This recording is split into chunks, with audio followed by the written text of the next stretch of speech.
Welcome back to JOJ. It is September 7th, so we're in a new month. This past week or two, it's been cooler at home, so hopefully it's still a little bit cooler and all the things are happening. It is. So, All the things are happening. You know what? What's begins in September? football season No, actually started no. last Saturday, so we're back to Nobody college cares. football. Nobody cares about football. Me and the kids are excited for that. Hunting season officially kicks off. No, oh, It did this past weekend. no, Parker's already dove hunted, right? Right. So. Yeah, I missed it. Maybe I'm dove hunting this. Maybe I'm dove hunting here. But or no, I'm In not. Africa? No, it better not be there. Yeah. When I get home, maybe I'll get to go dove hunting. But September 1st is always the kickoff of hunting season. So hopefully wherever you all are at, you went dove hunting this past Monday, September 1st, wherever you're at, and shot your limited doves. So, yeah. It's always hunting. Always hunting, hunting, hunting. It's not. It hasn't been all summer. Mm. Not since May. Yeah. Been no hunting. In real life, you should be getting ready. Let's see this time. You should be on your plane coming back to the U.S. whenever this airs. Because you'd be 6 hours ahead. You get on a plane at 10 there. So, Sunday night. And somewhere in there. Yeah. I don't know. So anyways, I should hopefully I have survived in real life and made it to September 7th. Both of us. Hopefully both of us have. Yeah, you'll be fine. You'll be in a lodge somewhere with no worries. Yeah. Taking pictures of zebras. I might be petting one. I don't I might ride a zebra. Okay. Yep.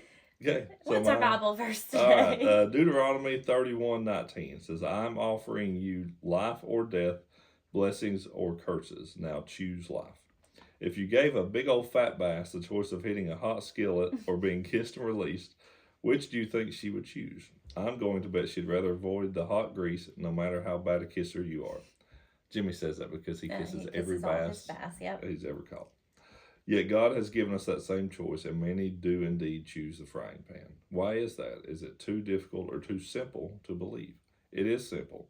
Do you feel you're not worthy? Well, you're not. Does it cost too much? Jesus has already paid the price in advance.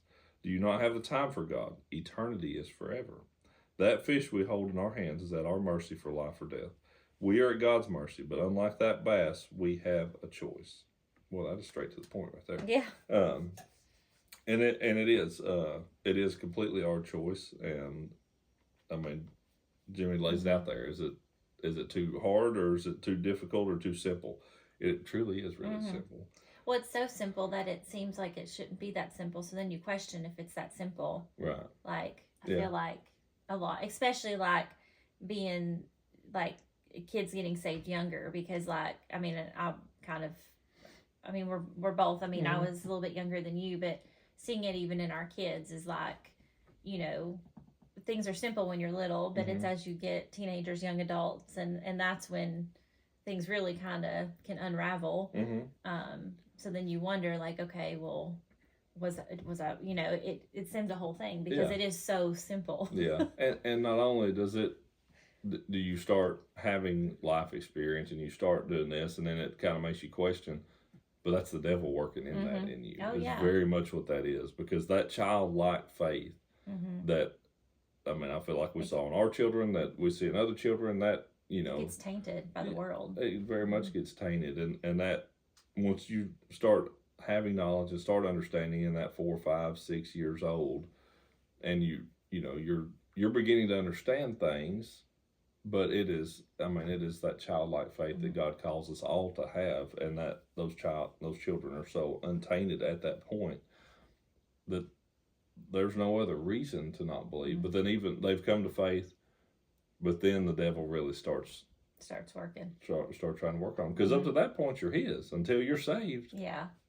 The devil ain't got any reason to bother you. You're already his, and it's once you're saved that you actually become a threat to him, and then he's going to make you question your faith. He's going to make you say, well, if your God was real, if your God was doing this, why would he allow this to happen? Why would he allow that to happen?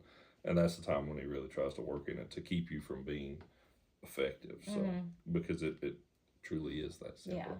Yeah, exactly. So I think it definitely is simple. But also, like, especially in those developing years, I think, like, as adults, like, we're old enough and mature enough that we can recognize that. Like, I can recognize, okay, if I'm having these thoughts, like, no, that's the devil. Like, I can mentally shut that down, to where when kids are in those very much developing years, it's a lot harder to do. Yeah. Like, it's a lot. I mean, I can look at our kids all day long when they say something, and I'm like, that's just the devil. Like, he wants to use that against you. Like, and I feel like I say that to each of our kids about certain things, just in their lives. Like, Abby's at a place where she's figuring out career, and, like, he doesn't want her to succeed in that. So he wants her to quit and give up. But we're like, can't do that. Obviously, sis with sports, and I mean, she's a phenomenal volleyball player. Does God want her to be a good Christian girl volleyball player? Did I say God or the devil? You said God. Okay, absolutely. But the devil does not. He would rather use that against her and make her think her volleyball skills are from her, not from him. Yeah. And so, and making that her identity. So trying to do that with her. And Parker, again, he's personality-wise is a lot like me. So just like self-doubt and, knowing that he is worthy comes to mind with him. So, but it's easy for me to sit there and tell them that, and they probably at this point roll their eyes at me. But, just to keep speaking that into them, because we've been there. Yeah, absolutely. Absolutely. No, that's good. But yeah, I think that kind of wraps it up.